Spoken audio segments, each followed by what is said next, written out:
인생을 살아가면서 저마다 행복을 느끼는 이 즐거움을 느끼는 곳이 다른 것 같습니다. 예. 원장님은 어떠세요? 그거 삼락. 네, 인생의 인생 삼락이 삼락. 뭔지 예. 궁금한데요.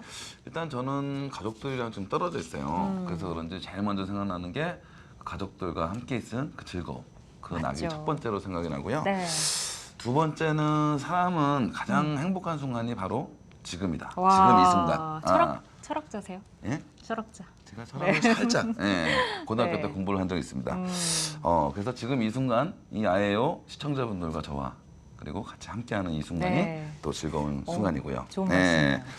그리고 제가 또 이렇게 먹는 걸 되게 좋아해요. 네. 그래서 빠질 수 음식 없죠. 먹을 때 그 즐거움을 세 가지로 뽑고 싶습니다. 네, 오늘 뭐 명-MC의 명대답이 아닐까 싶은데 괜찮습니다. 추사 김정희도 인생 삼락으로 일독 이색 삼주를 꼽았습니다. 3주? 네, 네. 삼주, 일단 삼주만 들으시면 들어보겠습니다. 안 돼요. 들어보겠습니다. 책을 네. 읽고 글을 쓰며 항상 배우는 선비 정신, 네. 그리고 사랑하는 사람과의 변함없는 애정, 그리고 이제 원장님께서 좋아하실 벗과 함께 술잔을 기울이며 풍류를 누리는 즐거움을 꼽았다고 하네요. 아우 정말 3주를 얘기 안 했네요. 네. 제가. 근데 빠뜨리셨죠? 깜짝했네. 4주, 네. 4락으로 좀 바꾸면은 꼭 넣겠습니다. 그리고 네. 인생 3락 중 하나. 그리고 아까 술잔을 기울이며 친구들과 풍류를 느끼는 그 김정희 선생님의 그 락도 네. 사실은 뭘 먹으면서 맞아요. 예, 안주가 즐겨야 될 필요하죠. 것 같은데 그러려면 건강한 치아가 필수적이겠죠. 맞습니다. 예. 그래서 오늘 당신의 이치는 삶의 낙이에 먹는 즐거움을 오래오래 누릴 수 있는 방법을 여러분께 전해드리려고 하는데요. 네. 함께 해주실 분 소개해드립니다. 김효진 원장입니다. 원장님 안녕하세요. 안녕하세요. 안녕하세요. 네, 오늘 좋은 말씀 부탁드리겠습니다. 알겠습니다. 먹는 즐거움과 행복을 누릴 수 없게 만드는 치아 상실. 이 치아 상실에는 여러 가지 이유가 있을 것 같아요. 네, 치아 상실은 크게 세 가지 원인이 있는데요. 네. 첫 번째가 치아 외상. 우리가 살다 보면 그 사고나 물건에 부딪히게 되면 치아가 부러지거나 아니면 이제 치아가 흔들리게 되는데요. 그로 인해서 치아를 잃게 됩니다. 하지만 이런 치아 외상은 경우의 수가 많지는 않고요. 그리고 이거보다 좀 더 흔한 두 번째 원인이 바로 충치입니다. 이 충치는 청소년기에 가장 많이 발생하는데요.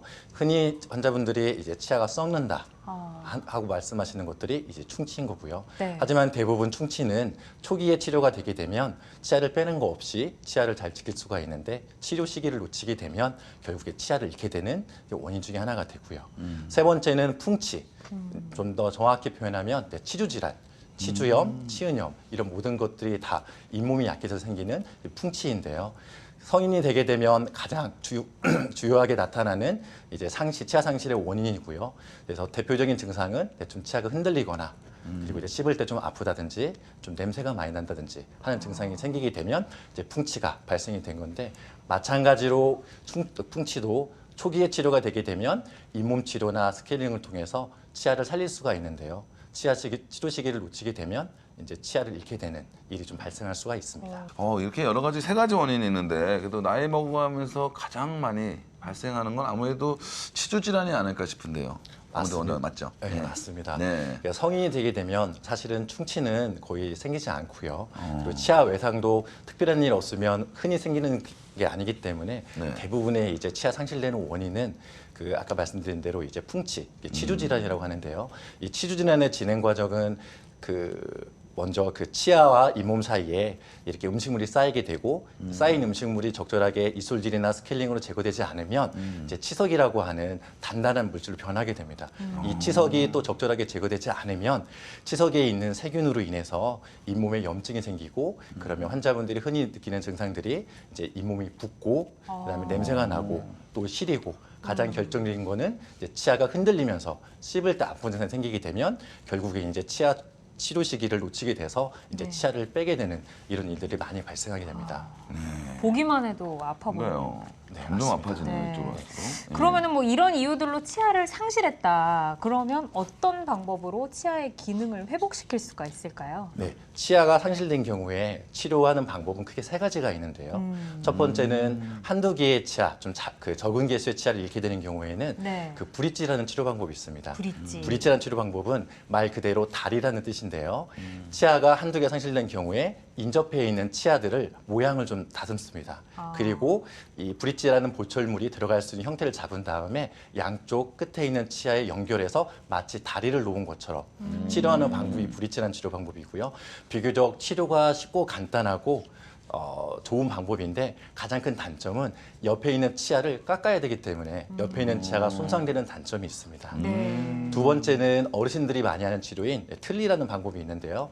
이 틀니라는 방법은 다수의 치아가, 즉 많은 수의 치아가 상실된 경우에 우리가 이제 플라스틱으로 만들어지는 이 틀니라는 치아 상실을 대체할 수 있는 이 보철 치료를 하게 되는데요. 이 틀니는 잇몸 위에 얹혀져서 사용되는 거기 때문에 사용할 때 좀 많이 불편합니다. 그래서 좀 단단하거나 질긴 음식, 좀 많은 힘을 필요하는 경우에는 거의 사용이 어렵고요. 어르신들 보시면 그래서 음식을 작게 잘라서 먹는다든지 아니면 부드러운 음식을 위주로 먹는다든지 할 수밖에 없는 거죠. 그래서 치료는 비교적 쉽고 간단하나 이제 치료 후에 정상적인 기능을 하기가 좀 어려운 부분이 있고요. 네.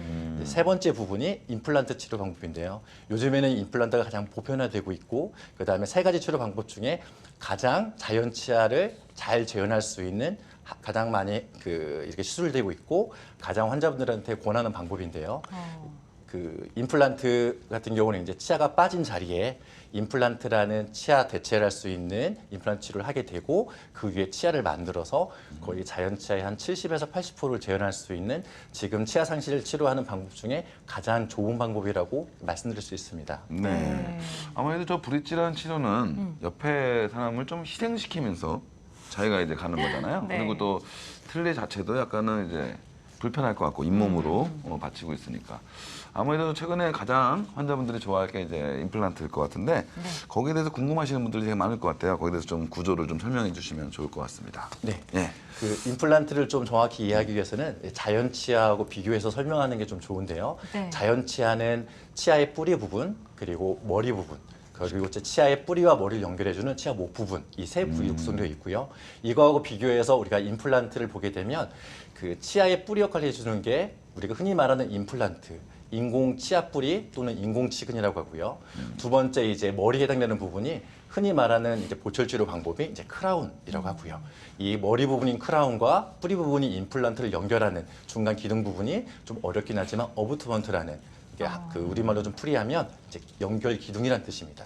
이렇게 되어 있고 흔히 환자분들이 임플란트 하게 되면 저기 보이는 것처럼 이제 인공 치아 뿌리 역할을 해주는 회색으로 보여지는 이 부분이 이제 임플란트로 할 수 있습니다. 네. 자연 치아와 이제 임플란트를 좀 구조적으로 설명을 해주셨는데 그렇다면 이제 임플란트를 완성하기까지 시간은 얼마 정도나 걸릴까요? 임플란트가 굉장히 장점이 많은 치료 방법인데요. 이제 하나 아쉬운 부분이 이제 치료 기간이 브릿지나 틀니보다 좀 길다는 부분이 있습니다. 그래서 통상적인 임플란트 치료 과정을 간단히 말씀드리면 네. 먼저 치아를 풍치나 충치를 원인에 의해서 이제 치아를 발치하게 되고요. 이제 치아를 빼고 나면 치아가 빠져 있는 잇몸과 뼈가 회복되는데 좀 시간이 걸립니다. 그 회복되는 시간이 통상적으로 3, 4개월 시간이 걸리고요. 3, 4개월 후에 잇몸과 뼈가 회복되고 나면 그 부위에 이제 임플란트를 위치하게 되고요. 그리고 나서 또 두 번째로 좀 오래 걸리는 치료 기간이 임플란트와 뼈가 붙는데 흔히 골유착이라고 하는데요.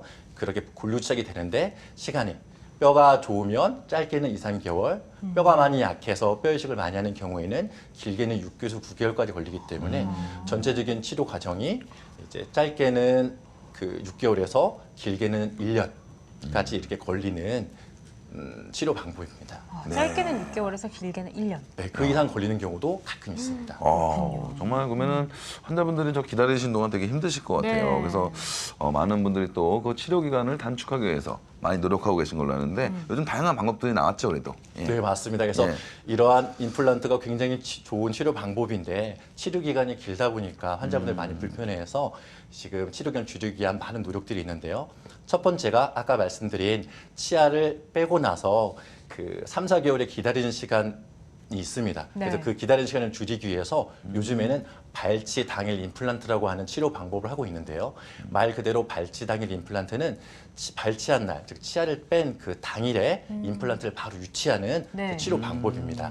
이 치료 방법의 장점은 아까 말씀드린 대로 치아를 빼고 기다리는 시간인 3, 4개월을 줄일 수 있기 때문에 전체 치료 기간에서 그 삼사개월 줄일 수 있는 좋은 치료 방법이고요.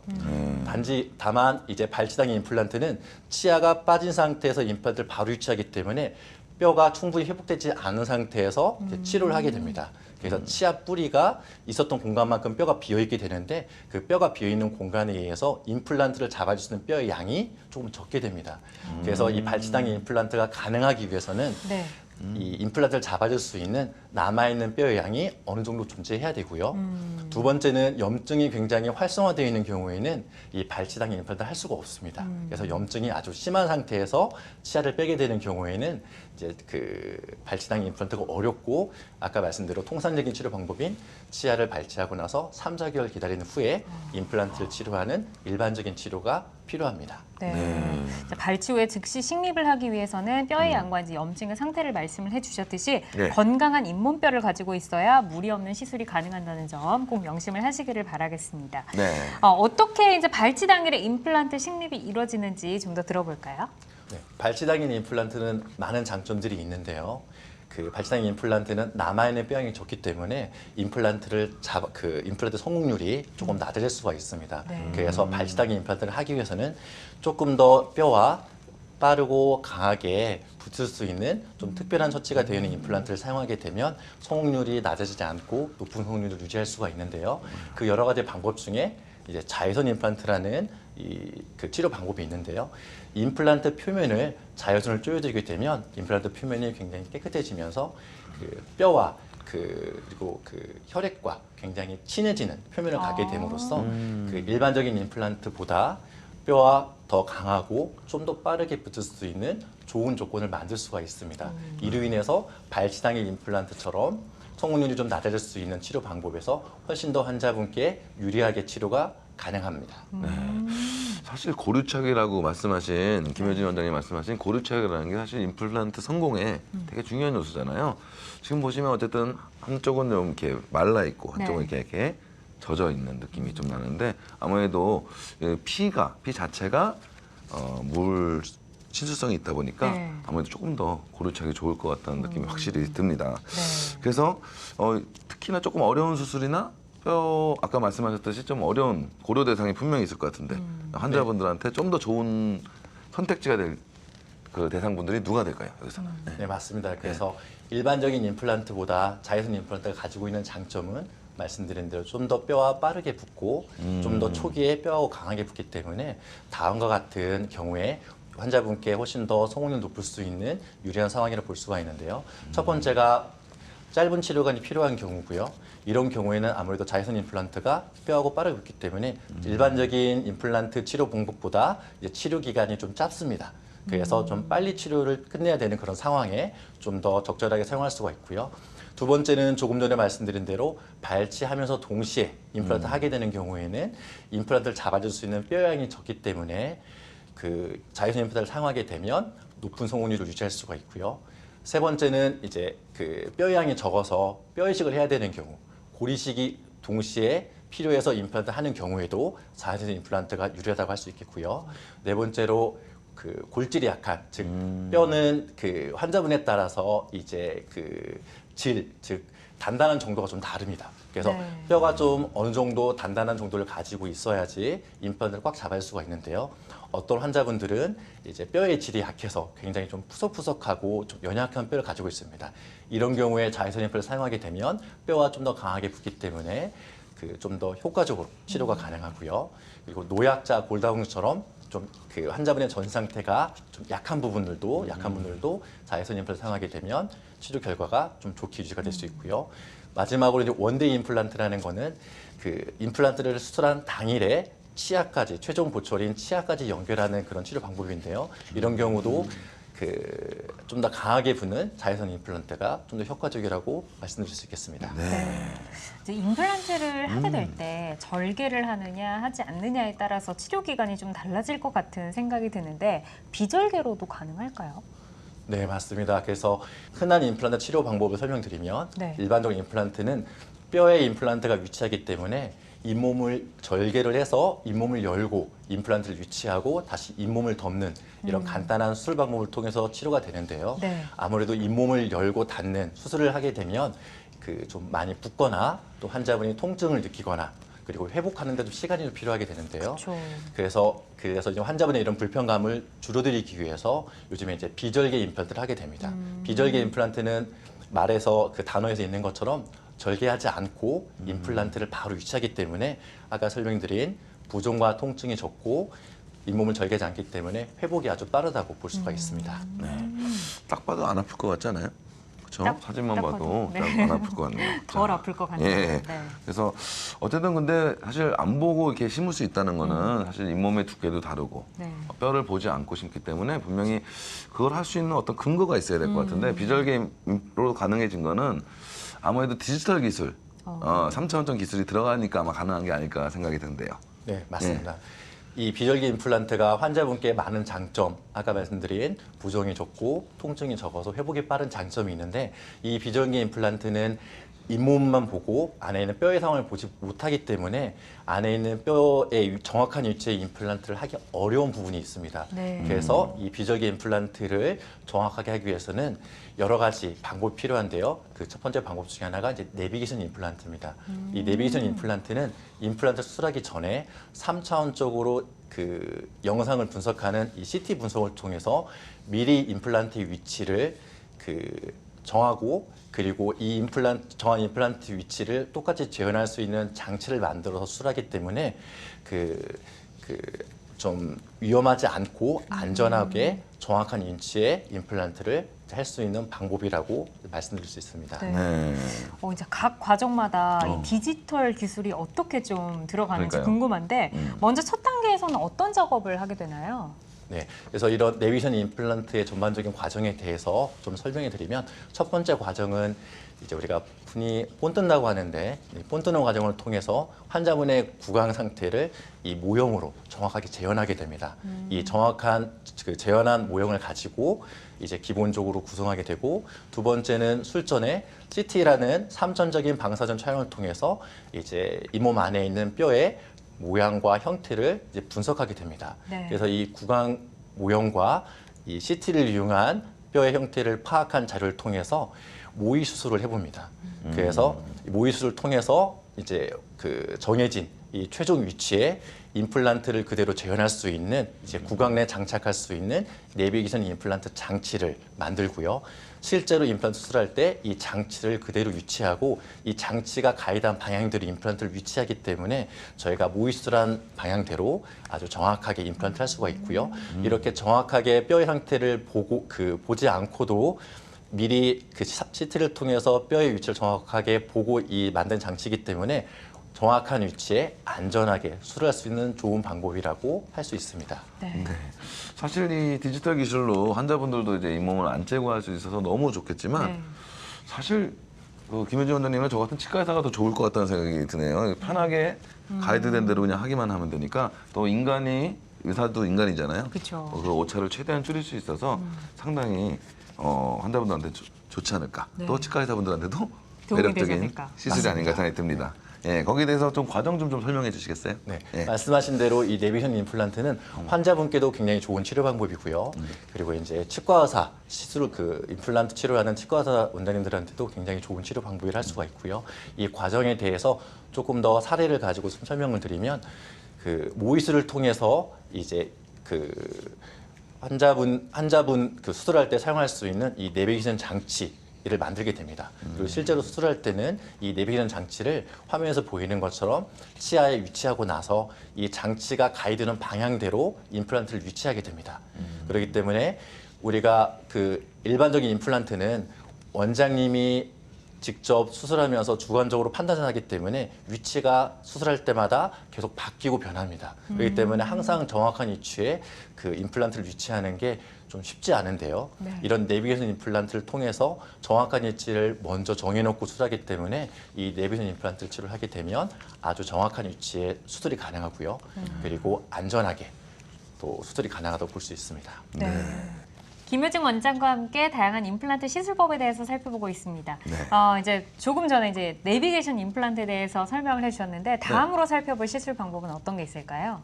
네, 다음으로 이제 볼 거는 이제 하루 완성 임플란트인데요. 보통 이제 원데이 임플란트라고 하기도 하고 네. 이제 하루 완성이라고 하겠는데 말에 나와 있는 것처럼 하루에 완성되는 임플란트입니다.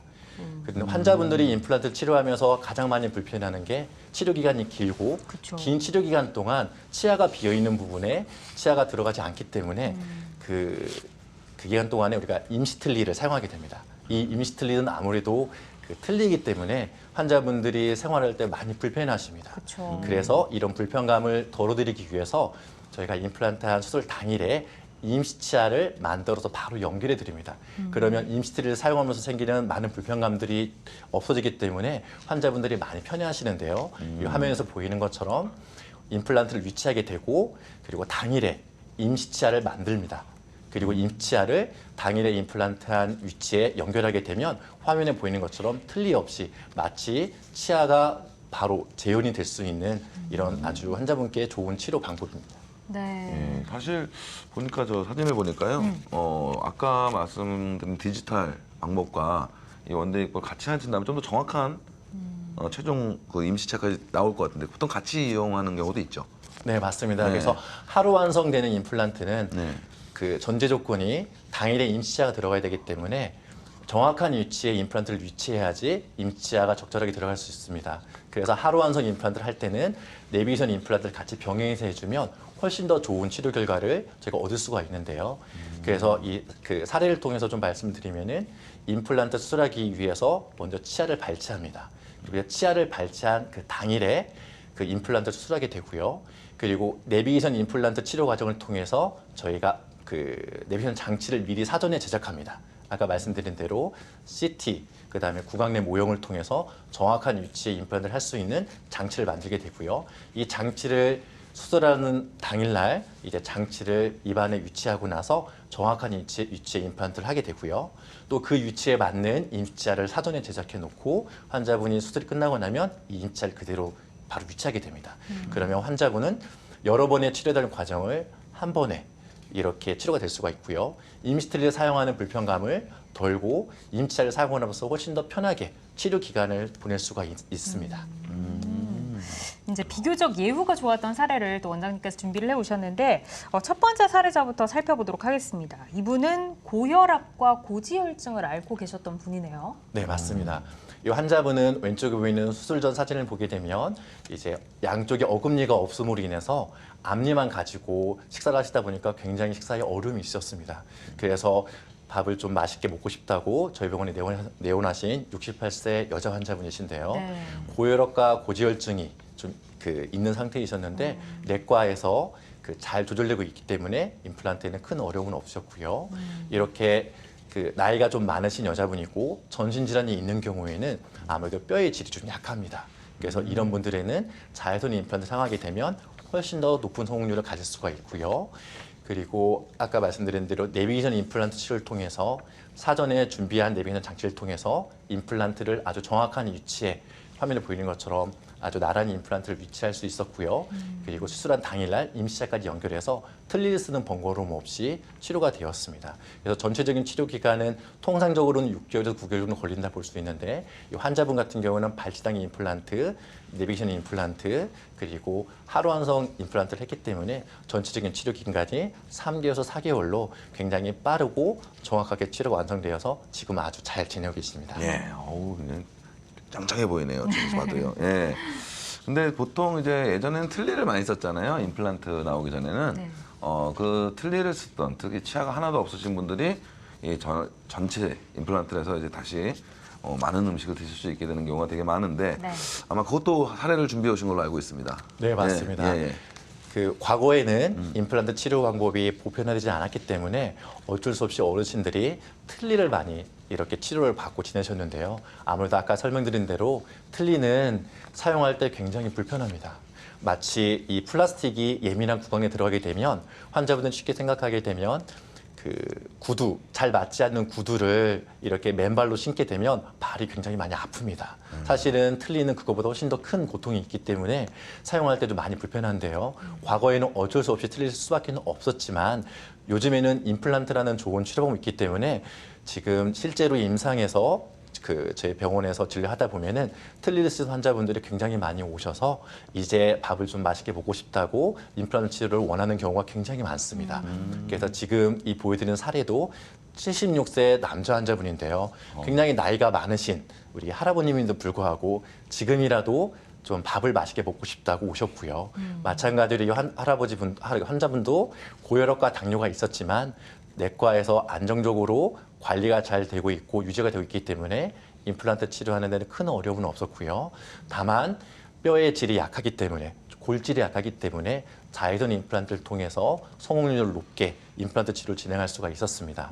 그리고 내비게이션 임플란트와 하루환석 임플란트를 통해서 정확한 위치에 그 화면에 보이는 것처럼 아주 좋은 방향으로 임플란트를 위치하게 되었고요. 이런 경우에 통상적으로 이렇게 뼈가 많이 약하고 뼈의 양이 적은 경우에 좀 뼈이식을 많이 동반하게 되는데 이렇게 뼈이식을 동반한 임플란트는 6개월에서 1년이라는 치료 기간이 걸리는데요. 이 환자분도 자외선 임플란트와 그 내비게이션 임플란트를 통해서 치료가 가능했기 때문에 치료 기간은 4개월 정도 걸렸습니다. 지금은 이제 그 틀니 없이 그 임플란트로 치료가 완성되어서 지금은 이제 사과도 드시고 고기도 드시고 식사를 아주 다양하게 맛있는 음식을 잘 드시면서 굉장히 그 건강하게 지금 지내고 계시고 지금 6개월에 한 번씩 정기적으로 저희 병원에 오시면서 그 관리를 잘 받고 있으시고요. 그래서 이제 오랫동안 이제 그 이 임플란트를 사용하면서 이제 여생을 좀 즐겁게 보내지 않으실까 이렇게 생각을 합니다. 사과. 기억나시죠? 예. 상당히 먹기 힘든 음식이죠. 맞아요. 네, 맞습니다. 드시러. 네. 이렇게 이제 치료 사례를 네. 살펴보고 있는데 마지막으로 한 분 더 만나볼까요? 네, 이제 마지막 치료 사례를 보여드리면은 이분은 이제 71세 여자 환자분이시고요. 이제 당뇨가 있는 환자분이셨고요.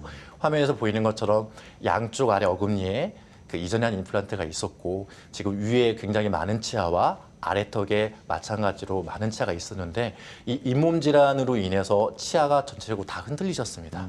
그래서 흔히 우리가 잇몸 질환이 무섭다고 하는 이유가 바로 이런 부분인데요. 보통 충치는 한두 개 치아 또는 뭐 세네 개 치아에 우선적으로 보통 발생이 되는데요. 이 잇몸 질환은 전체 치아에 동시에서 발생되게 됩니다. 그렇게 되기 때문에 이렇게 많은 치아들이 잇몸 질환이 다 발생됨으로 인해서 치아를 전체적으로 뺄 수밖에 없는 그런 상황이었고요. 당뇨가 있었기 때문에 잇몸 관리가 좀 부족하게 되면 일반적으로 건강한 분들에 비해서 잇몸 질환이 더 발생되는 부분들이 있습니다. 물론 지금은 내과에서 당뇨가 잘 조절되고 있었기 때문에 임플란트 치료하는데 큰 어려움은 없었고요.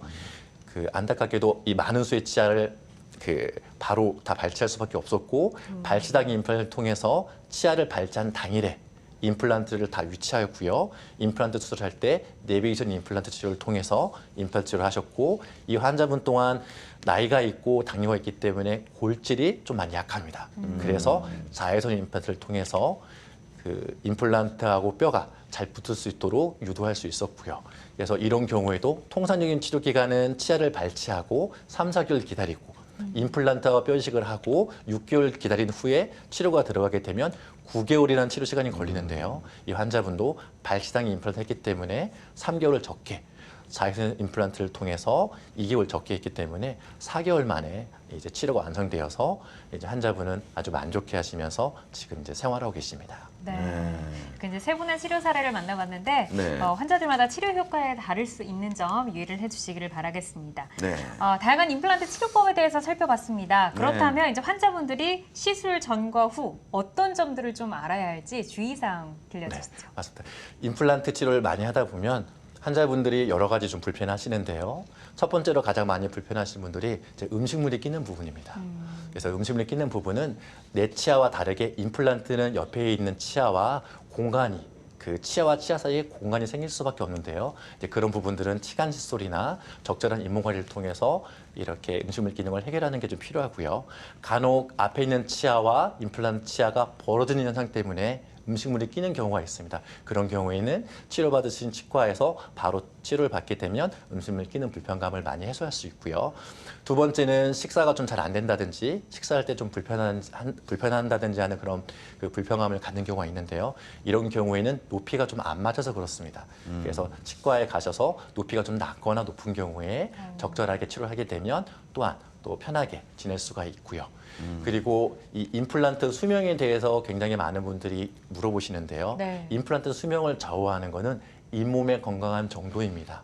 우리가 임플란트는 내 치아처럼 충치가 생기지는 않습니다. 하지만 임플란트도 내 치아처럼 임플란트 주위에 잇몸과 뼈가 존재하기 때문에 잇몸이 약해지면서 잇몸염증이 발생하게 되면 임플란트 주변에 있는 잇몸이 붓고 잇몸뼈가 녹음으로 인해서 임플란트 수명이 좀 짧아질 수가 있습니다. 그래서 임플란트를 오랫동안 사용하고 수명을 길게 유지하기 위해서는 잇몸을 건강하게 유지하는 게 매우 중요하다고 볼 수 있는데요.